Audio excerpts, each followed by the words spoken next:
Welcome, everybody. How are you? My name is Laura Cantu. I hope that you are having an incredible day. Let's get started. Let's switch that name tag. My name is Laura Cantu, and I am super happy to be back with you for yet another live. I am a co founder of Best College Aid, one of the leading college planning platforms in the US. And today I will be talking to you about how to select the perfect college for your student. I'm super excited to be here with all of you. And whoa, super excited to be here with all of you. And yeah, let me know where you are joining us from in the chat. Let me know where you're watching from, whether you are a parent or a student joining us here today. Every live stream that we do, remember that we have a Q&A at the end of the live stream. So stay tuned for that. Stay till the very end so that I can answer your questions live. As usual, David is in the chat monitoring this live stream and just staying on top of all the questions that you might have. Don't forget to also follow us in all of our social media platforms, Best College Aid USA. That is our name. So if you're watching us on YouTube or Facebook right now, make sure that you go to our other social media platforms such as Instagram, TikTok, and Facebook, and you give us a follow because we post all of our content, different content across all platforms. So you don't want to miss any of that. And also, remember that we do have live streams every week, Monday. And we're going to go back to doing our live streams on TikTok and on Instagram on Tuesdays at 3 p.m. So make sure that you stay tuned for that. We decided to separate the live streams again so that we can, focus on the different platforms. So tomorrow we will also be live on TikTok and on Instagram at 3 p.m. Eastern Time. So hopefully you can join us then. And yeah, let us know where you're watching from.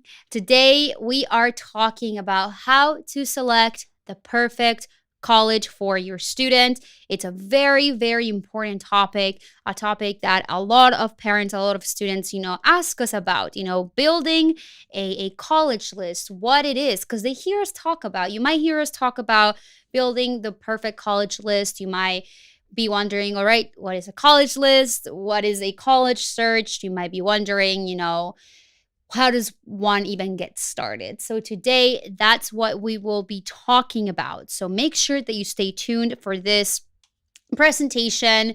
I don't see it's for some reason the comments aren't showing up just yet, but David is saying hello, everybody. David is in the chat answering your questions. So definitely, if you have any questions and I don't answer these questions throughout the live stream because I am presenting, make sure that you check out the chat because I will be answering this question.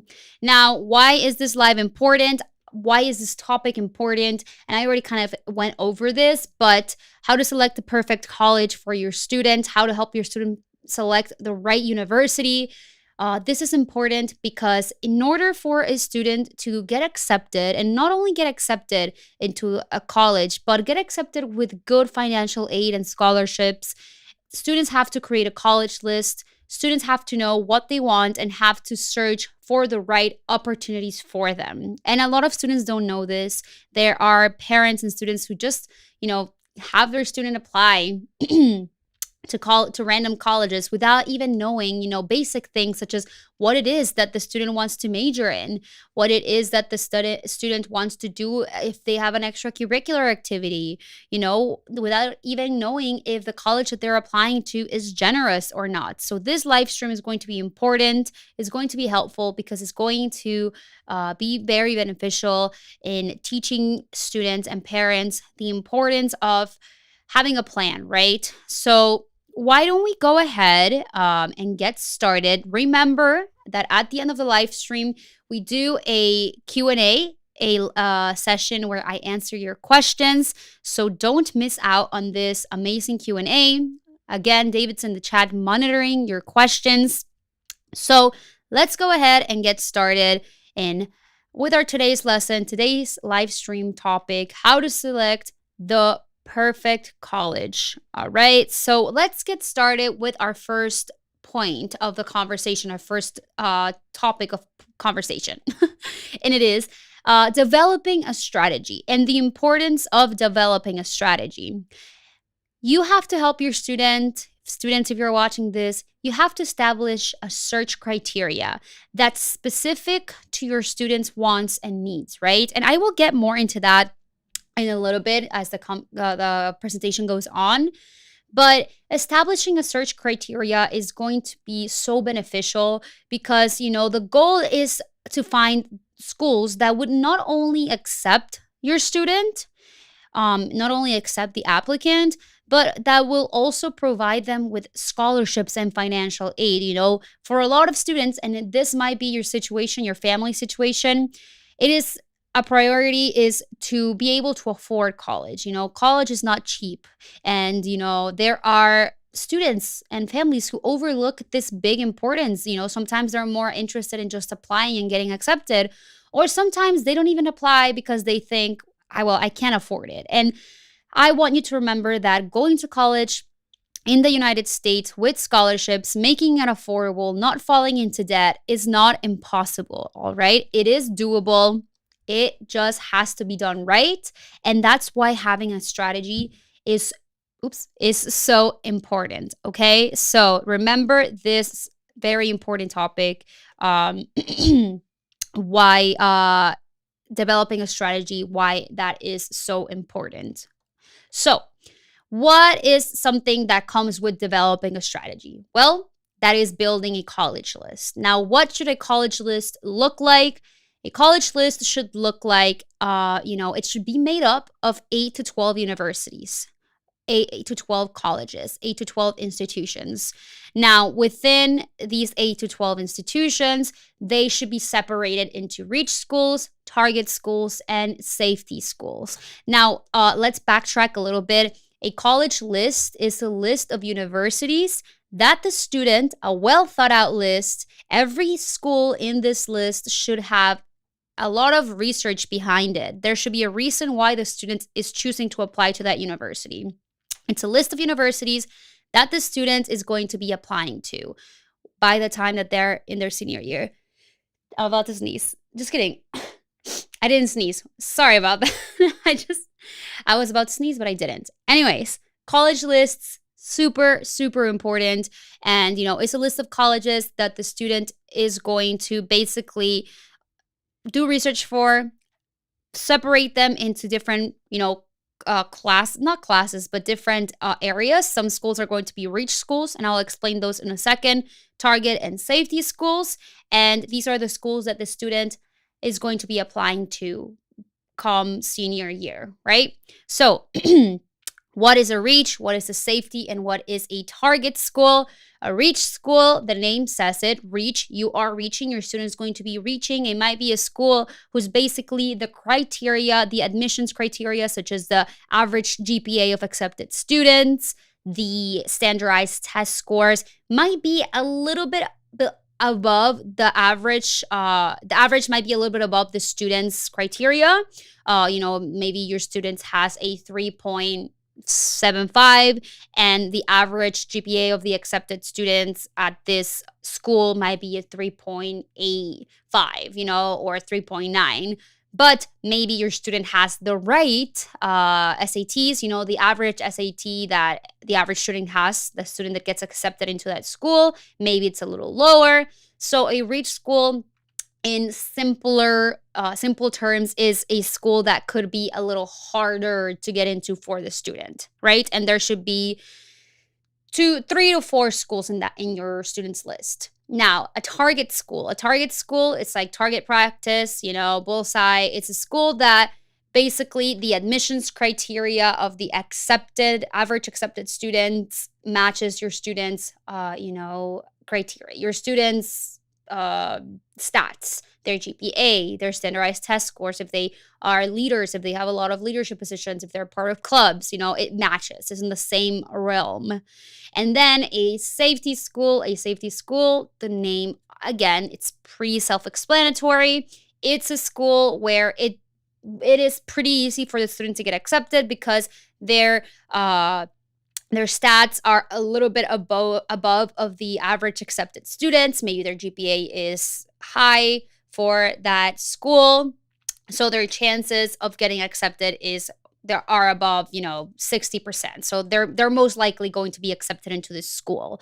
And one thing I do want to say about safety schools is a lot of students make the mistake of just throwing some random safety schools into their list. Parents and students, please don't do this. Please avoid doing this. Trust me, it's better to put some thought, to investigate, and to add safety schools to your students list. Safety schools where the student feels, or at least knows, that if everything else fails, they will happily go to that school.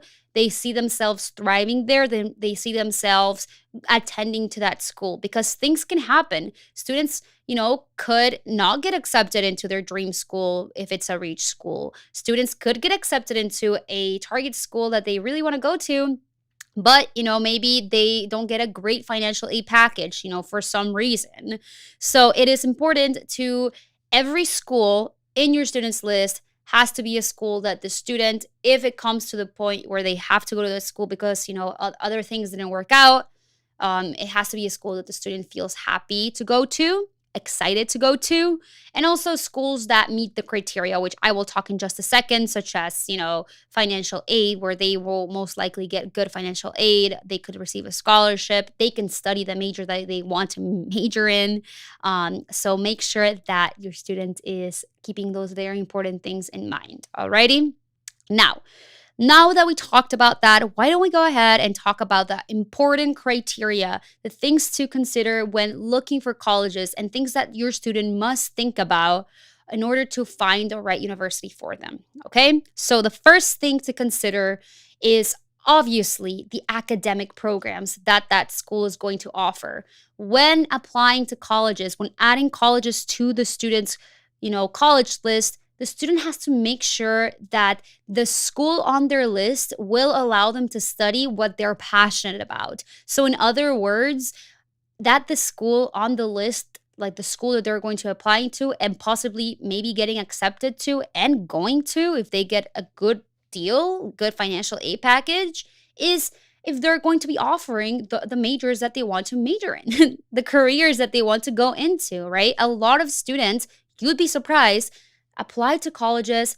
They know that they maybe want to study medicine or finance, and they come to find out that that school maybe doesn't even offer that major, or it's a newer major. It might not be a great program, or it might not have the concentration that they want to study. So it is imperative that students are creating their college list, and one of the most important criteria has to be the academic programs that school offers. And it's not only about majors. Maybe if the student wants to do a minor, a concentration, what school is going to have those minors as well. Maybe if they want to do a major and a minor in the same, area, if is that school going to offer that? So it's very important that students have this, that they know this, that your student know this. Academic programs are very important, right? Students at the end of the day, they're going to college, yes, for the experience, yes, maybe to play a sport, maybe to do an extracurricular, theater, art, academic clubs, but also at the end of the day is about they're going there to study. So which colleges, which universities are going to be offering these opportunities, right? These majors. So that's the first thing students should be on the lookout for and considering when looking for colleges, and also choosing the right university. Maybe at the moment, it comes to a point where the student has been accepted to a few schools in their list, and they have to choose between 3 colleges because they all got great offers, offer them great financial aid. But then, the student might change their mind, might say, what, I thought I wanted to do computer science, but I'm more inclined into engineering. Well, maybe one of the schools that they got accepted to doesn't even offer engineering. So is a student going to choose that school? Probably not, because that it doesn't have this major that they want to study now. So that's why it's important to have these conversations with your students, and students really think, what is it that I want to major in? What is it that I want to do? And consider these things when looking for colleges. All right. All right, so that was the first thing, academic programs. Now, the second very important thing to consider when looking for the right university for your student is financial aid and scholarships available, right?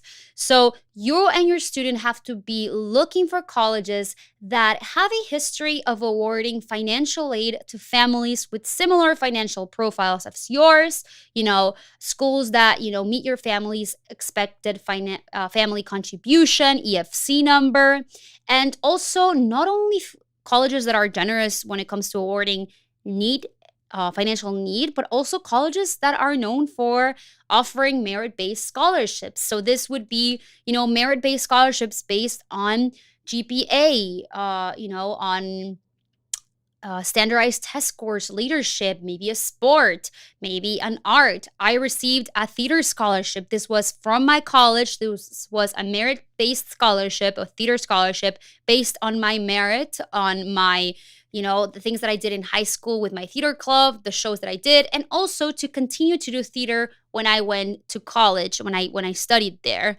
David was also, my brother David, he swam in college. He received sports athletic scholarship for swimming, and he was able to continue to swim throughout college.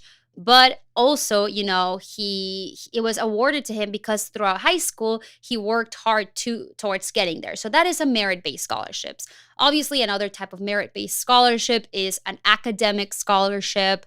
That a college might offer to a student if they see, once they see the student's transcripts and see their GPA, they see that they took advanced placement classes or dual enrollment, IB, college level courses.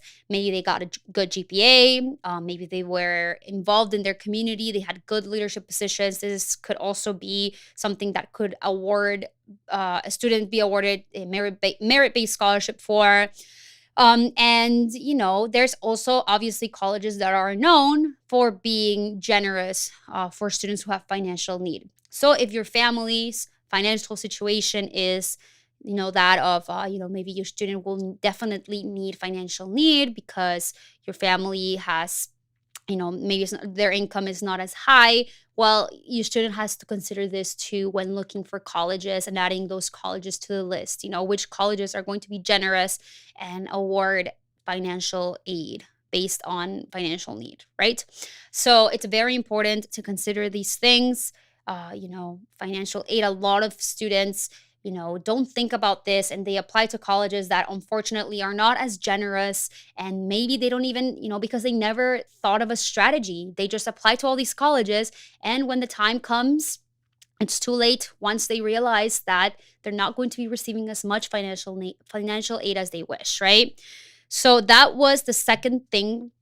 Also, not only when creating a list is it important to consider financial aid and look for colleges that offer financial aid, but also when it comes to making a decision. Let's say that your student was accepted into a lot of colleges and universities, maybe 5 or 6 of the 12 colleges on their list. When it comes to choosing the right university, major is the major that they want to study, but also their financial aid award. Is it big enough? Is it going to be enough for them to be comfortable throughout the 4 years and afford the tuition at that college?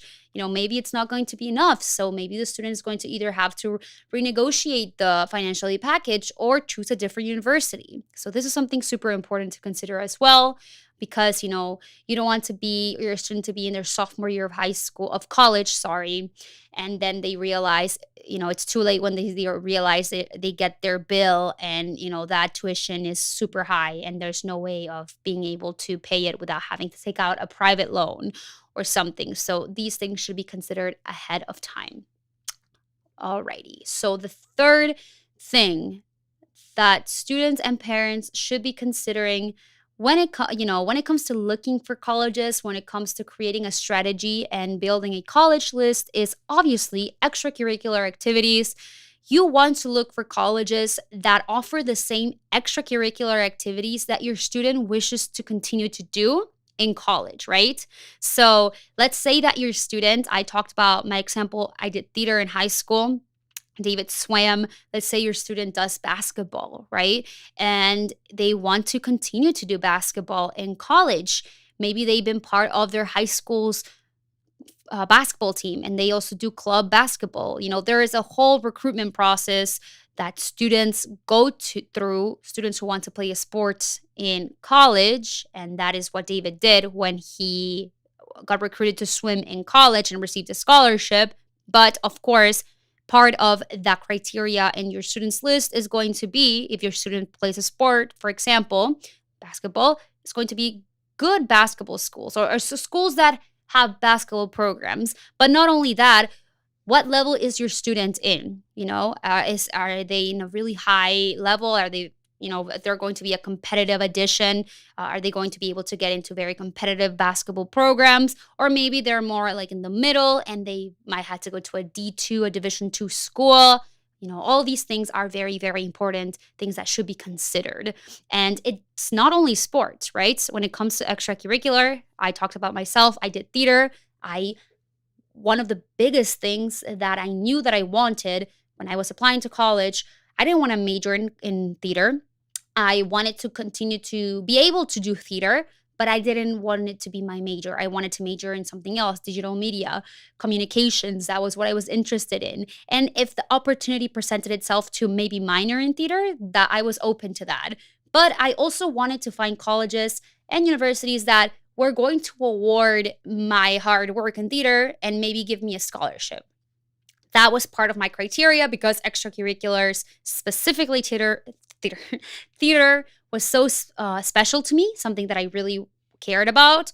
So part of my criteria was looking for colleges that not only were going to allow me to continue to do this activity, but maybe award financial aid, a scholarship for me to continue to do them in college.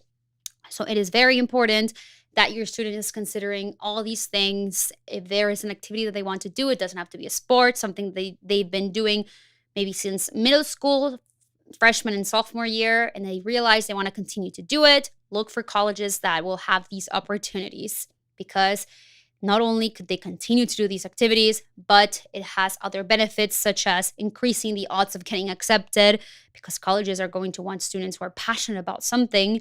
And also it's going to increase the chances of receiving merit-based scholarships like an athletic scholarship, a theater scholarship. It could be a leadership scholarship if your student is the president of the National Honor Society or Best Buddies, or not National Honor Society. I already said that.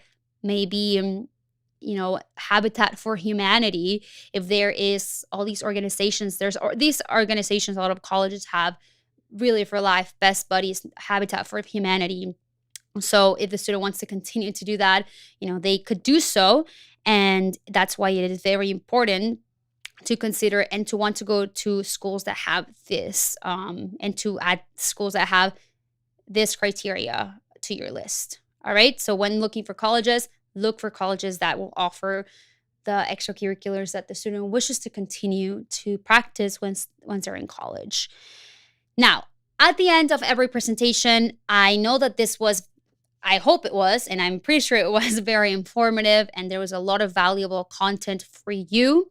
But if you are still, want to learn more, I want to give you more information, more content that can help you help your student. So if you want to continue to learn more tips, more strategies, I invite you to watch our free training called The 6 Steps to Help Your Children Get Accepted to College with Scholarships. Today's topic, how to choose the perfect college for your student. That's only one of the 6 tips, of the 6 steps that we cover in this free training. So if you want to save your spot now, if you want to continue to learn these amazing tips that are super beneficial to families, I invite you to sign up for this free training. The link to this training is below this video's description, below this live stream. So why don't I show you how you can access this training.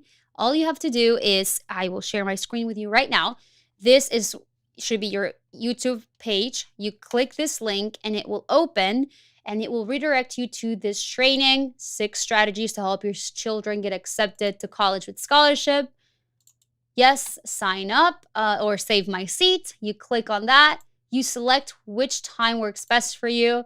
Regardless of or whether where you are in the country or outside of the country, you can choose your time zone and register. It's free to watch, super helpful, super informative video training where we cover the rest of the secrets. Remember, today's presentation, today's live stream, it was just one of the 6 steps that we cover in this amazing training. So if you want to learn more tips, I invite you to click the link below to save your spot. Alrighty? So hopefully that was helpful. Hopefully that was beneficial. I see that Joseph says hi on Facebook. Hi, Joseph. Thank you so much for joining us today. Thank you so much for being here and for joining this live stream. Super happy that you're here. And let us know where you're watching from. And if you have any questions, it's time now to have our lovely Q&A session. I know that some of the YouTube comments were not showing up on my screen, but I do have questions from, questions that we were asked in our Spanish live stream that I kind of want to answer here. And I want to, be able to answer and share them with you guys. Because as I mentioned earlier, we do live streams in our Spanish channel. We have 2 channels, one in Spanish and one in English. So I want to share some of those great questions that were asked in that live stream because, trust me, they are great questions that maybe you might have that you don't know that you have. So let's go ahead and share those questions. So Norma Martinez asked us in our Spanish live stream, my son is about to start high school next year. What should he do over the summer to prepare? And, this question is obviously super important because it is the summertime. Some students are already in, summer break. Others are about to start it in these coming days. So what should your student do over the summer to prepare for for their senior year, right? To prepare for high school, sorry. They're about to start high school. So, if you have a student that is in middle school who's about to start college, this question, you might relate to this question. So what should they be doing? Obviously, high school is going to be a big change for a student who is in middle school going into high school. They're going to be meeting students, that are way older than them. They might be taking a class with a student who is a senior. When I went into high school, I was 14, 15 freshman year, and I had class with 18-year-olds, So that was a big change for me. I remember that going into high school and experiencing that. It was like a PE class, and it was quite shocking. It wasn't anything crazy, but it is going to be a change. Usually in middle school, students are under 13 years old. Now they're going to be having class with older kids. There are also, maybe their schedule is going to be different depending on the high school. Maybe they had a hybrid schedule in middle school, but maybe now they're going to have a 7 classes a day schedule, or they will do 4 classes one day, 4 classes the other. It depends on the high school again. So the best advice that I can give you, Norma, is to prepare for these changes. Understand what is going to be different. To an extent, obviously, there's only so much that you can do to help your student prepare. But let's say that the schedule is going to be different and the days are going to be different for your student. Maybe they are going to be, the schedule is going to be different in the sense that they have a hybrid schedule now. So One day they're taking 4 of their classes, and then the next day they take the other 4 or 3, and they have study hall in the middle of the day. If this is something that they didn't do in middle school, well, understanding what is going to be different, letting your student know, okay, so now this is going to be different. Just be prepared. It might take a little bit to get used to, but it's going to be okay. Also, if your student is going, I don't know if your student is going to be taking any advanced placement classes, any college level classes. If it's an IB school, where they don't do advanced placement classes, but they have an IB program, if your student's going to start taking those classes, well, obviously preparing what classes are they taking, maybe looking into the curriculum and understanding what it is that the student's going to be doing, right? So knowing all of this is super important. And also, if your student is not taking any college level classes, but they're taking honors classes their freshman year, their first year of high school, well, understanding, what classes they're taking. Maybe they're taking honors biology, honors, math, biology, and English are all going to be honors.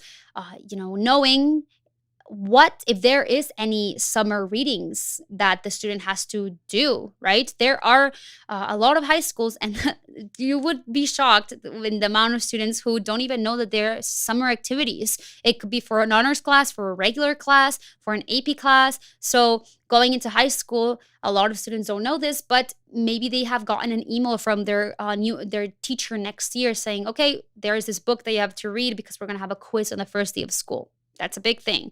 So finding out if there is something, an activity, an assignment that has to be done, because a lot of classes will require this, okay? So those are some tips that I could give you from the top of my head. But that's a great question. And yeah, if you have any kids that are starting high school this year, good luck to them. I know it can be scary, but trust me, it's doable, and they will get through it. And good luck to your son. All right, so Gabby Pasmino says, where should my again, when should my son start sending his college applications? He's about to go into 9th grade. Great question. So when should students start sending out their college applications? All right, so he's about to start 9th grade, so same situation as our last question. Your student was in middle school, he's about to go into 9th grade. College applications are sent out senior year. The senior year, when the student, maybe even the summer before, but when the student's about to start their 12th grade, that summer is when students should be filling out those college applications, writing those essays, and the deadlines for, maybe early applications happen the 12th grade, that in November. Those are the early application deadlines, maybe December, January, and the regular decision deadlines might happen in February or January. So it depends on what the student is going to apply as. Are they applying early decision? But it is always during the senior year of high school. Your student's about to start 9th grade. You're telling us this means that there is still some time, but that does not mean that your student has to wait till their senior year to do things that will help them prepare for college, right? So your son can start doing a lot of things. You and your son can start doing a lot of things from now, which is taking advanced placement classes, understanding the different types of financial aid, finding the right extracurricular activities, finding out which classes your student should take, etc. So there are a lot of things that have to happen. Creating a college list like the one we talked about today. And Gabby and anybody, remember to sign up. We go over a lot of this information in our free training. Sorry, that is in Spanish. We go over a lot of this information in our free training, 6 steps to send your students to college with scholarships. You have to click the link below this video. If you're watching us on Facebook or if you're watching us on YouTube, you can find this training either above this video or below this video. What we talked about today was one of those 6 tips. So if you want to continue to learn the rest of the tips that could help your student get accepted to college, into college with scholarships, make sure that you sign up for this free training because it is going to be super helpful. Alrighty? Perfect. So next question is Edith Guzman. How can I know if a college is generous when awarding financial aid?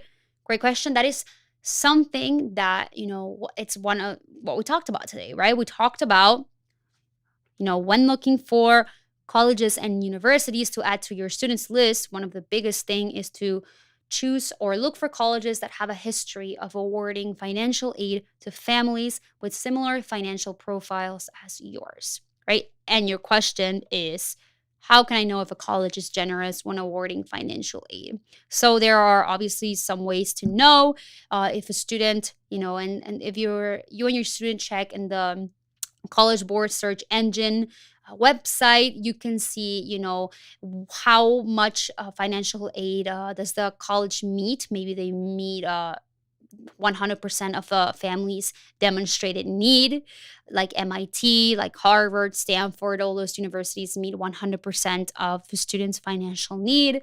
Maybe they will meet, 75, 90. This is all listed on the College Board scholarship search, not scholarship, but the College Board college search engine. And you could also visit the college's financial aid office website and find out about their policies. But yeah, if there are a lot of ways to know this, again, Edith, this is something that you can learn about in our free presentation. How to help your students get accepted to college with scholarships. These are the 6 steps to send your students to college with scholarships. And you can register and learn more about this information in this free training. Register, trust me, it's going to be super beneficial. It's going to be super helpful. But thank you so much for your question. All right, a couple more. Rossi is asking, would you recommend that students attend private or middle school, private schools? Would this increase their odds of getting scholarships? All right, Rossi, this is a great question. Would I recommend that a student attends a private middle school or a private high school? This is a question that we do get asked a lot.